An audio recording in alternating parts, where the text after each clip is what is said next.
Alright, what's up guys? Welcome back to another Beach Boys album ranking video. Today we're up to number 8 out of 30, so we're getting there. We're really getting there.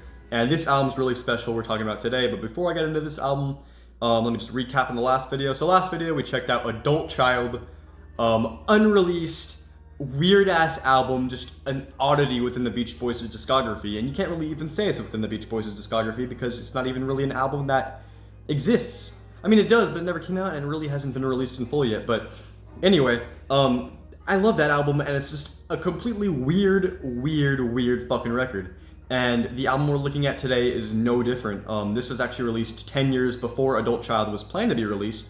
And in many ways, it reflects Adult Child in a lot of ways. Well, it's a very similar thing where it came out of something else that came prior to it, and it's just another oddity within the discography.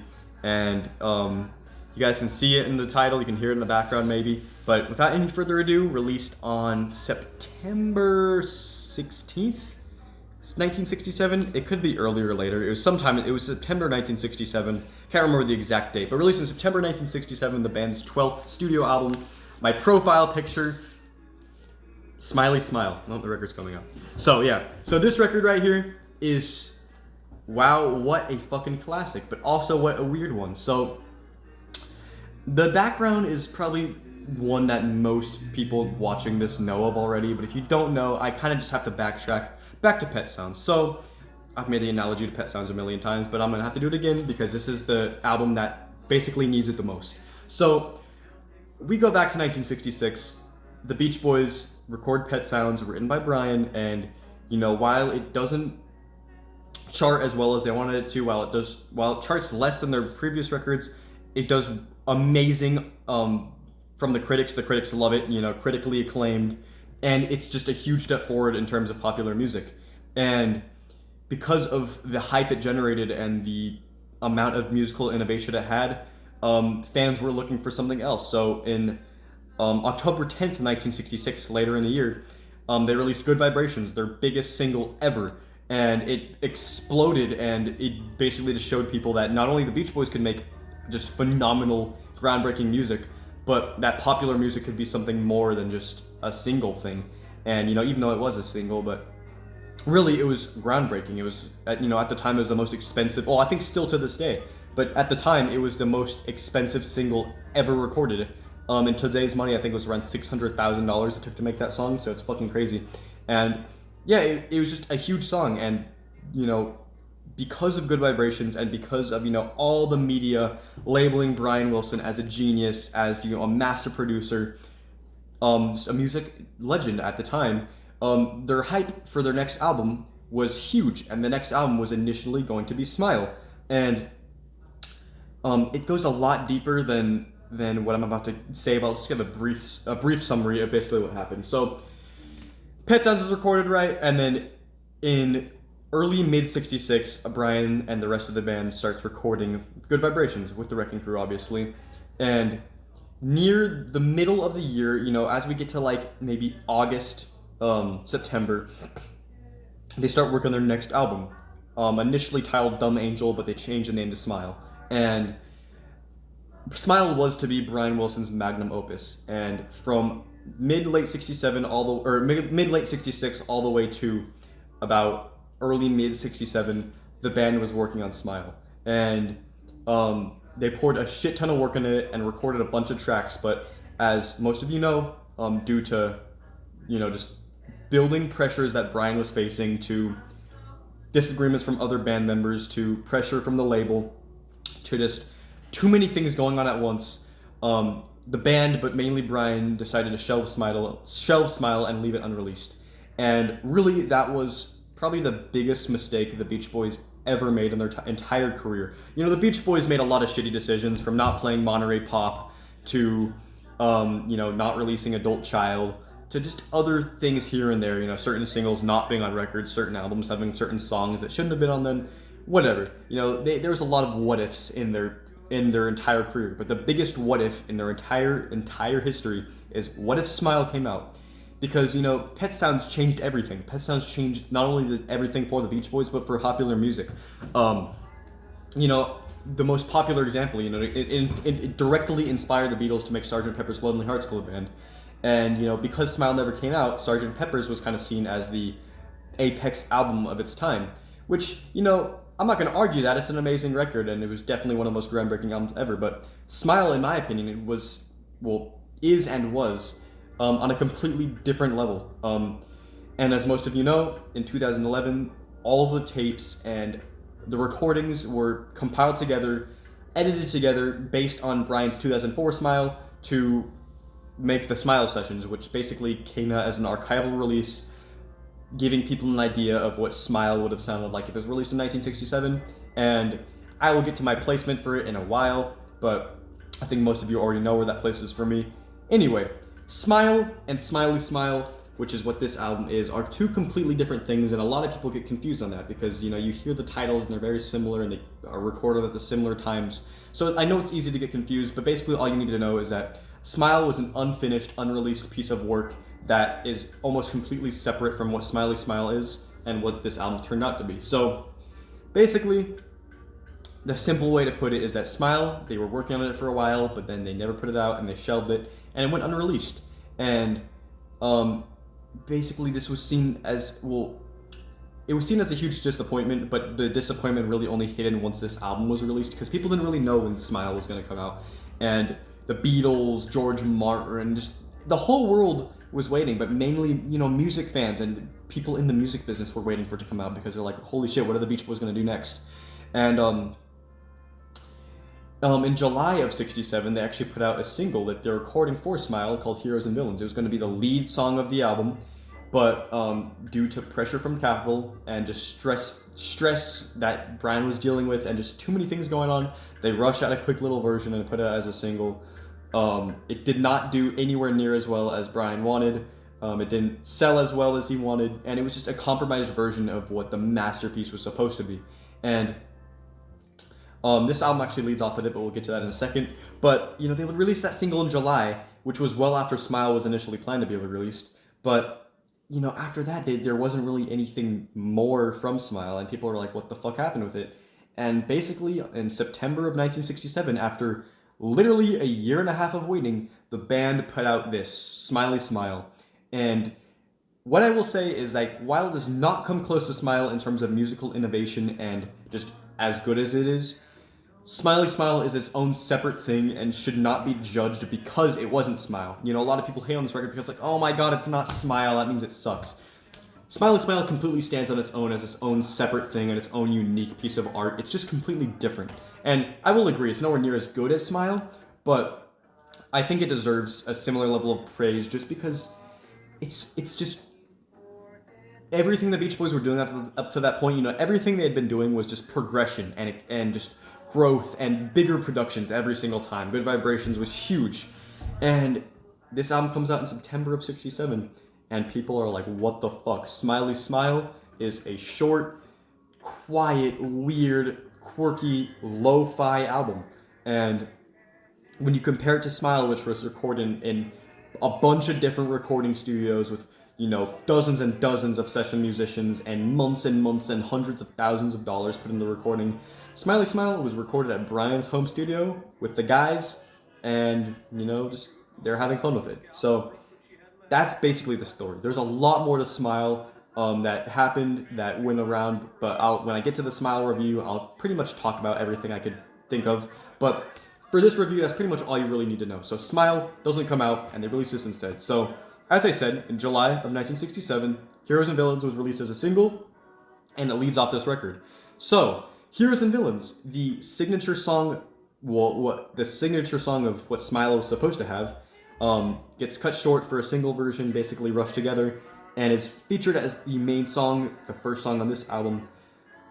It's as good as the fully realized version that was supposed to be? Not at all, no. But what I will say is that Heroes and Villains, even in its short, rushed together form, is still one of the most groundbreaking and beautiful songs in pop music history, and underrated just for one, because Beach Boys fans, well, just people in general don't really know the song, but even Beach Boys fans underrate it. And for a lead-off song, wow, it's fucking good. And actually, before I get into the whole track list, let me just start by giving just my rundown on the look of the album.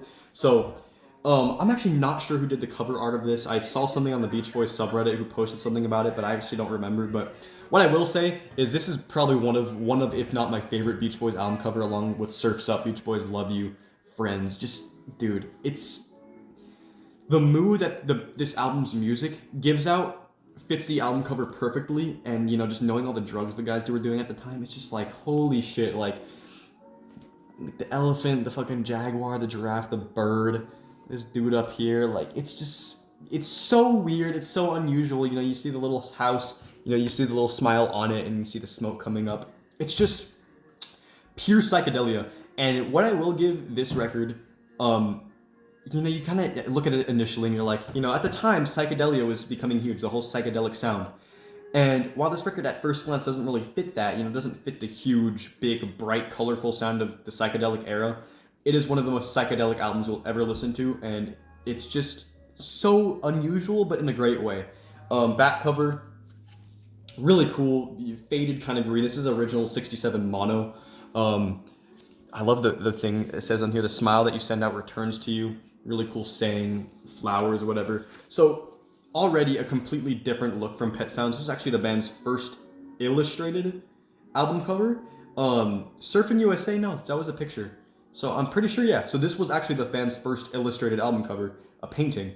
And as I said, I don't really know who did it, but I love the album cover. There's a reason why it's my profile picture, just because it stands out. It's just such a cool fucking work for it. But anyway, the album opens up with the lead-off single, Heroes and Villains. Not the full version, but it's that Smiley Smile version. Beach Boys fans know it as the inferior version, but still, in 1967, this is all you had.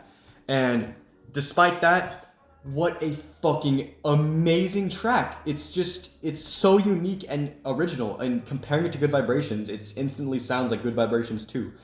Part 2 of what it was supposed to be.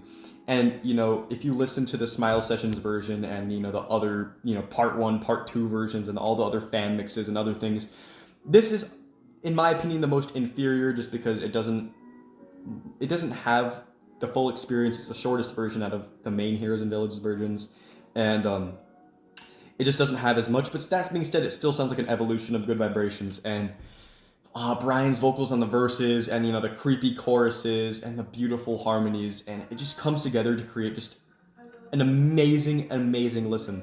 And it's just so unique and unlike anything else. And Jimi Hendrix, actually, when he heard the single, he was like, I don't really like the Beach Boys. It sounded like a psychedelic barbershop quartet because of this song. And it's actually funny that he says that, because that's probably one of the greatest compliments you can give to them. Pulling off a style like psychedelic barbershop, only the Beach Boys could do that. And only back in 1967 with this album, that song, that anybody's ever done that. But, for a lead-off single, really fucking awesome. It was meant to be on Smile, but, this is actually one of 2 songs on this record that they actually used the Smile Sessions recordings for songs on this album. We'll get to the other songs that were planned for Smile, but were re-recorded for this record. But for Heroes and Villains, yeah, it was a shortened version of Smile Sessions track that they made as a single for this album. So yeah, track 1, great. Track 2 is a song that was planned for Smile, recorded and everything, previously to this record, but they re-recorded it in Brian's home studio. It's called Vegetables, and what a cool fucking song. It's such a weird song. So, it's about, eat your vegetables, get in shape. And it features, chomping on celery and carrots. People claim that Paul McCartney is actually one of the people chomping celery and carrots on this song. I don't have any proof if this recording he actually did. I know that on this version and the Smile Sessions version, there is, vegetable chomping as part of the rhythm, which is super cool and unique. I don't know if Paul McCartney's on either of them. Maybe he's on a demo of some sort. If he's not at all, maybe it was just a myth, but it's a pretty legendary myth that, Paul McCartney recorded the celery chopping on it, at the time when they were doing the recording. So it's very possible, but either way, it's a super fucking cool song. And this is where the impact and sound of Smiley Smile really shows. You think of Smile, and if you have heard the actual Smile, its sound, how big it sounds, and how far out, and just what the sound they were going for was just a much more orchestrated thing. Smiley Smile, the reason they call it lo-fi is because it pretty much was that. It was very, very, very little instruments and very quiet and just low-key, lo-fi, low fidelity. The quality isn't actually low fidelity, but it fits that whole style. And Vegetables, it's just it has that feeling to it, and the vocals are beautiful, and the celery chomping, whatever. Really cool song. Follows up Heroes and Villains perfectly. Leads into another song that's actually based off of a Smile track, but they re-recorded it and renamed it. So for Smile, they made a song called "The Elements Fire," Mrs. O'Leary's Cow. It was a crazy fucking instrumental where Brian brought flares and fireman helmets into the studio, and they recorded a super fucking loud, demonic, scary instrumental track. A legendary story, and for this record, they basically took the acapella second half of it and quieted it down a bunch and just made it, honestly, just as creepy, just much more low key. The Smile Sessions Fire is just loud and fucking huge. This one is very soft and somber, but there's like a very deep, like boom, boom, boom, like super weird low voice. The harmonies are super weird. The instruments are just like, what the fuck am I listening to? And it's just so out there. And what I will give this record, is it as good as Smile? I don't think so, but it's just as weird as it in every single way, probably even weirder. And it's also weird to me because, you hear of Mike Love not liking Smile, which I don't really think is true. I just think I just think that Mike didn't think it was commercial for the band, but one of the myths is that Mike didn't like Smile, so he's like, no, Brian, you can't release it. It's too weird. But then they released this record, and it's even weirder. So that's kind of just something, like if Mike didn't like Smile, then how did you like this? I don't know. But anyway, the song was called Fall Breaks and Back to Winter, Woody Woodpecker Symphony. I don't even know if I ever said the title, but that's what it's called. Track 3, instrumental, weird. Well, it's instrumental with some acapella, harmony, vocals, shit. I don't even fucking know what I'm saying. This is my third review I'm doing today. I just felt in the mood to do review, so yeah. Same room, same sweatshirt, whatever. But yeah, that's the third track, leading into the fourth track, the second to last track on side 1, called She's Going Bald. Based on another Smile Sessions track. The Smile Sessions track was called He Gives Speeches. It was a Brian lead vocal, much more upbeat, different lyrics. But on here, they quieted it down. Mike and Brian, I'm pretty sure, share the lead, and then it gets into it, and then Mike goes in and takes the lead. It's very quiet. It's about, a girl fucking cutting off her hair. And at the middle, there's a super weird tape speed up kind of thing. It's like a little harmony part, and then it speeds up, but the pitch does not change. So it's one of the first instances in pop music where they use a speed up of the track without the, the pitch changes, but the speed doesn't change. Sorry. I reversed it there. So yeah, what I was saying was that it's one of the first instances in pop music where they change the pitch without changing the speed. It's very fucking weird, very just so creepy almost. And then Brian does some weird vocals in there. The harmonies are really good. I really love it. And then leads into the last track on side 1, probably my favorite Smiley Smile track on the album. There's you have your Smiley Smile tracks and then your 2 Smile tracks, which I'll get to. I'll explain that. Anyway, last track on side 1 is called Little Pad. And this one is sang by Carl, and what a fucking amazing song, man. I love it so much. It's just pure oral bliss, audio heaven. It's one of the most beautiful things I've ever heard. So sweet and serene and soft, and just, man, I just imagine being in Hawaii and then the waves going around me and just fucking doing acid or something. It's crazy. It's so beautiful. I love it, and it ends off side 1 perfectly. So everything from Vegetables to Little Pad is the Smiley Smile experience. Soft, quiet, quirky, weird, almost creepy sounding stuff. And then you have Heroes and Villains, which is a much bigger production, which was meant for Smile. So that's kind of, it's not really jarring. You listen to the album, it doesn't really sound jarring, but then you kind of think about it more, and you're like, oh, that is kind of weird. And it actually is emphasized more by the lead-off track on side 2. Which you guys all know, it's the Beach Boys' most well-known song. I talked about it already, but Good Vibrations leads off side 2, their number 1 hit from the year prior. And what else can I really say? I've already gone into detail about it, but if I haven't, it's just one of the absolute greatest songs in the history of music, period. It changed the game of recording and songwriting and production, and to me, it's Brian's magnum opus, not in terms of his songwriting, but in terms of his, just as one complete song. I think it's the greatest, most important song that Brian ever wrote. It's Brian and Mike, actually, they collaborated on it. Really, I can't really say much more about it. It's a 60s classic, everybody knows it. It's Good Vibrations. But what I will say is, its production is so much different from the rest of the record. So it does kind of sound off on the album, just because, you know, you have all these super chill, low-key songs, and then you have Good Vibrations, which is just like pop, fun, loud, exciting, you know? So it's kind of off in terms of its placement, but I mean, it's still one of the greatest songs ever written, so like you can't really complain at all. Followed up by a song sang by Carl again. Actually, Carl sang the lead of the verses on Good Vibration, so you know Carl was singing more at this point, and it's called "With Me Tonight," and this one's super fucking beautiful. Very simple, but it's a love song. You know, just with me tonight, be with me tonight. You know, like his lover, just you know, if you just with me tonight.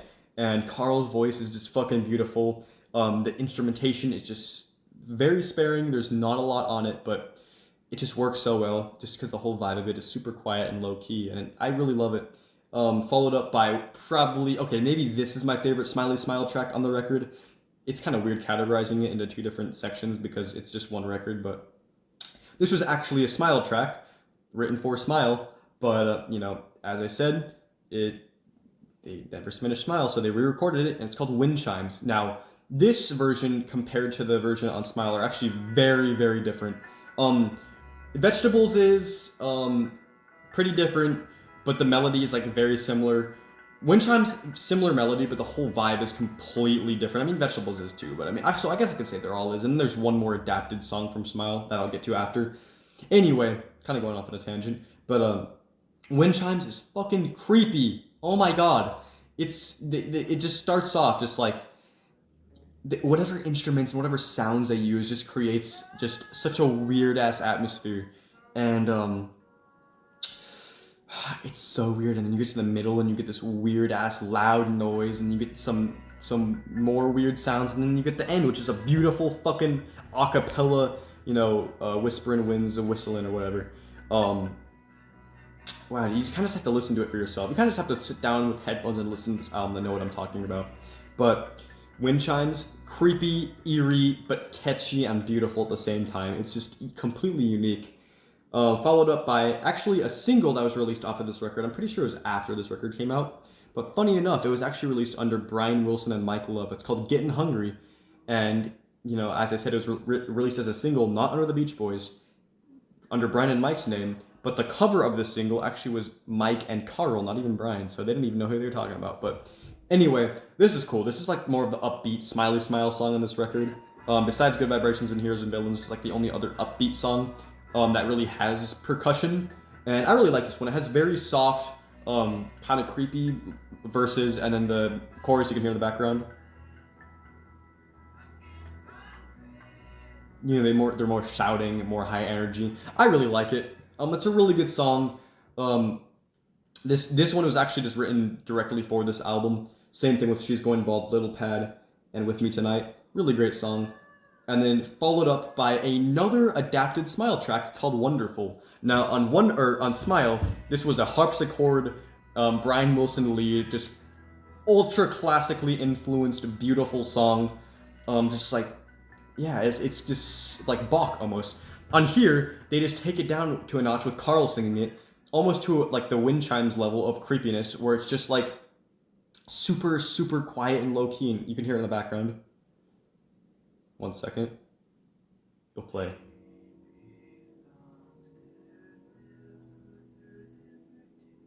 I don't even know if you can hear that, but Carl's vocals are almost whispering. He's like so quiet, you know? And this one I definitely think isn't as good as a Smile version. You know, Wind Chimes I honestly put on the same level as a Smile version, because the Wind Chimes on Smile is so much different, so much louder. This one's much more low key, different. Vegetables I do like on the Smile version better, but this one's really cool. Wonderful I will say is much better on Smile, but this version is really cool too. I really like the sound of it, and it's a great song, and it leads into the last song on the record called Whistlin'.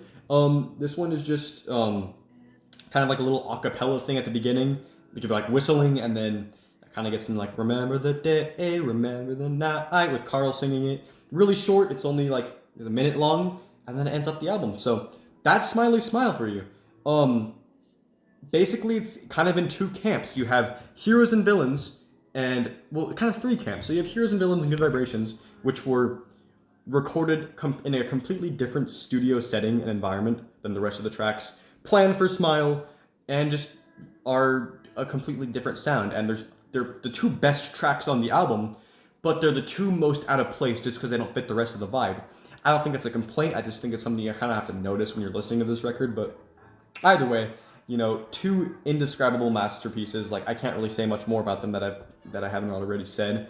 And then you have the Smile adapted tracks. You have Vegetables, She's Going Bald, which was from He Gives Speeches. You have Wind Chimes and Wonderful, which were all also Fall Breaks and Back to Winter. But really the main three are Vegetables, Wind Chimes, and Wonderful, which were gonna be on Smile, but they re-recorded them and adapted them for this album and the style of this album. And then you have the new original songs for this one. Little Pad, With Me Tonight, Getting Hungry, Whistling, and then you can also include in there She's Going Bald and Fall Breaks Back to Winter, because they're very different from their Smile similar songs, you know what I'm saying? But that's the record. So what I will say about this album, one of the reasons why it's so special to me, why it's my profile picture, why I love it so much, is the sound it captures is almost unlike anything you'll ever hear. In terms of 67, which was probably one of the greatest years for music ever, of all these crazy psychedelic albums, this one really stands out because, most of the psychedelia going on at the time was very loud, very hard rock sort of inspired. Pink Floyd, The Doors, The Beatles, The Byrds. And then you have the Beach Boys just being fucking creepy and quiet and soft and eerie. And what I will recommend you do, same thing with a lot of their other albums, but with this one especially, in the dark, put headphones on, listen to this record, and just close your eyes. It is a fucking trip. And I mean, I've never done drugs. I know I won't ever do drugs. But like, if I ever did, I would listen to this album. This would be the album I listen to. And another thing is, apparently in the 70s, in mental health facilities, people with a lot of mental health issues, to calm them. Well, actually, yeah, you know what? I'm trying to think of what it was. I read this a long time ago. So from what I read, I think people in it was either mental health facilities or people, they were like testing acid on people. But whatever the story was, they played this album for a bunch of patients to like help calm them down, and it actually really worked. So that's interesting. I think actually the story was, it was like they were testing LSD on patients to see if it was safe or not, and they were playing this to patients as they're going down. That'd be a crazy fucking experience. But yeah, so that's really the album. So, you have the Smile tracks, the Smile adapted tracks, and the original tracks, but really what I could say about it is that the atmosphere it gives is just so different from everything else the Beach Boys ever released. And I could definitely see why it was a disappointment after Pet Sounds. I mean, it is a completely different thing. But to me, it's completely unique. There is nothing else in the world that sounds like Smiley Smile. And I really just say, go listen to it with headphones and just listen to what it has to offer. All the vocals from all the guys are amazing. I think at some point you hear all of them. I think maybe Alan Bruce you don't really hear, but all the other guys, you hear them at some point, at least a little bit. And the instrumentation is it's used so sparingly but so perfectly to where it creates just such an empty atmosphere, but also such like a personal atmosphere. And really, yeah, I mean, my favorite songs are obviously Heroes and Villains and Good Vibrations, because they're the best songs. But I mean, if you're going to give it any complaints, it's that they don't really fit on the record, but they're still amazing songs, and they're recorded at the same time, so I guess the melodies fit along with the rest of the songs. Production not really, but the melodies do. But yeah, and then like in terms of the actual Smiley Smile tracks, my favorite are definitely She's Going Bald, Little Pad, Wind Chimes. Fucking love those. So really, that's all I have to say about Smiley Smile. If I had to give this thing a rating out of 10, just due to the song for song, it's a 10 out of 10. But due to the inconsistencies in terms of styles, it's probably like a 9.5, just because Good Vibrations, Heroes and Villains sound so different. But honestly, that doesn't really even matter. So yeah, 9.5 out of 10. Number 8 out of 30 on my ranking. My profile picture, an album I fucking love. If you've never heard it, go listen to it in the dark with the headphones on. So yeah, that's Smiley Smile. So just let me know what you guys think about this one in the comments. This is just an iconic record, one of the Beach Boys' most important records, especially at the time. And really nothing the same was after this, or nothing after this was the same in terms of their popularity and all that stuff. And by the way, they started at number 41, so they're lowest performing to date. But still, disregarding that, it's a fucking amazing record. You guys should check it out. In terms of psychedelic music in the late 60s, this is one of the highlights. So yeah, that's Smiley Smile for you. Thanks for watching so much. I'll catch you guys in the next review, and let me know what you think about Smiley Smile. Peace out.